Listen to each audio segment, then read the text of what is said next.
देखिए राम आए क्या, देखिए कितनी विरोधाभास की चीजें हैं। क्या राम पहले नहीं थे? राम पहले भी थे और राम कण कण में रज रज में विराजमान थे।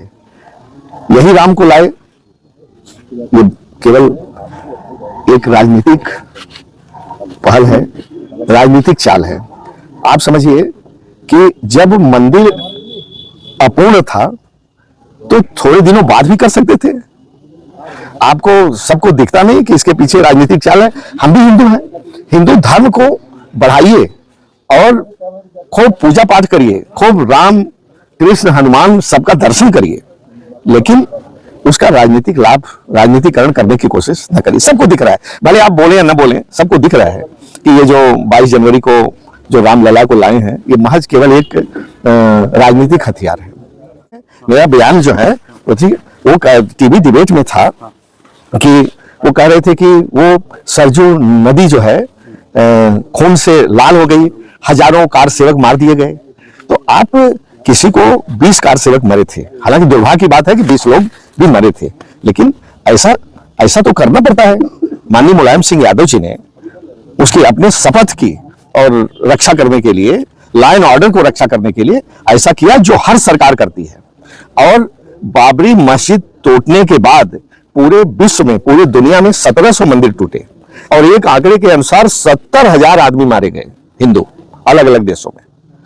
तो नेताजी ने ऐसा करके बाबरी मस्जिद बचा करके उतने मंदिरों को बचा लिया, उतने लोगों की जान बचा लिया। और एक बात और मैं कहता हूं, जो आप कह रहे हैं कि मान लीजिए आज मुस्लिम असंतुष्ट है और कहता है कि ये बाबरी मस्जिद पर मंदिर गलत बनाया गया।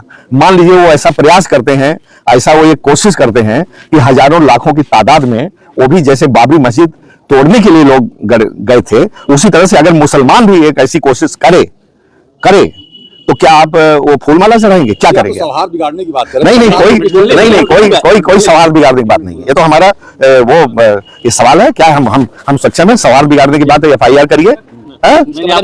नहीं, मान लीजिए कि आज मुसलमान करता है, ठीक है, तो आप क्या करेंगे उसको? आप गोली नहीं चलाएंगे? ये कोर्ट के आदेश की चीज नहीं, हम दूसरी चीज देखिए, मैंने कोर्ट पर भी कहा है कि कोर्ट का फैसला बहुत निराशाजनक है। कोर्ट ने कहा है कि बाबरी मस्जिद का टूटना बहुत गलत था, ये कहा है कोर्ट ने। और कोर्ट ने जो जजमेंट दिया है वो कहा है आस्था के आधार पर दिया। कोर्ट में तो उसके हिसाब से जजमेंट होता है ना, एविडेंस के हिसाब से। कोर्ट ने जो जजमेंट दिया है वो कहा है आस्था के आधार पर दिया। कोर्ट में तो उसके हिसाब से जजमेंट होता है ना, एविडेंस के हिसाब से कोर्ट चलती है ना, आस्था के हिसाब से थोड़ी चलती है कोर्ट। अगर मेरा कहना गलत है तो कंटेम्प्ट करे गवर्नमेंट हमारे खिलाफ। हम तो आपके सामने सीना एकदम नहीं संतुष्ट है, ये निराशाजनक है, एकदम नहीं संतुष्ट है कोर्ट के फैसले। लेट क्या, जब पूछा है तब तक बता रहे हैं कि हम जाके कहाँ बताएंगे। आप आए होते मुझसे पूछने तो पहले ही बताए। केंद्र बिंदु सवाल उठाया कभी क्या इसी बात जो आप कह रहे हैं कोर्ट के फैसले संतुष्ट नहीं है, इसका आप तो देखिए क्या होता है, वहां सवाल उठाने के लिए एक नियम होता है, ठीक है ना। उस नियम के तहत आप लगाते हैं, लॉटरी में आपका नियम वो लगता है, आपके मुद्दे होते हैं, उसको उठाते हैं। जितने मुद्दे आए सिराजे हिंद जौनपुर की जनता के लिए, उसको मैंने उठाया। और जब ये लोकसभा में क्या, यहाँ तो कह रहा हूँ ना, और खुलेआम कह रहा हूँ। ज्ञानवापी में SI की रिपोर्ट जो सार्वजनिक की गई, ज्ञानवापी मिल रहा है कि मंदिर के साथ चीजें हैं। देखिए ऐसा है कि देश संविधान से, नियम कानून से चलता है। एक प्रोटेक्शन ऑफ एक एक्ट बना हुआ है कि जो धार्मिक स्थलों की सुरक्षा एक्ट है, protection of worship places of worship act.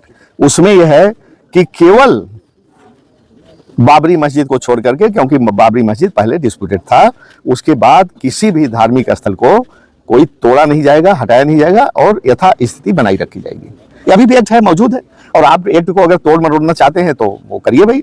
आपका वो आबादी है 80-75-80%, आपकी संख्या है, कुछ भी करिए, कौन रोकता है आपको? और किसने रोका? आप करिए। उस आबादी में अपने आप को आप मानते हैं कि नहीं? नहीं, आबादी में मानते हैं, लेकिन हम गलत काम नहीं करते। हम मानते हैं आबादी में। पूरा केंद्र बिंदु इस टाइम हुआ है अयोध्या, और कहा जाए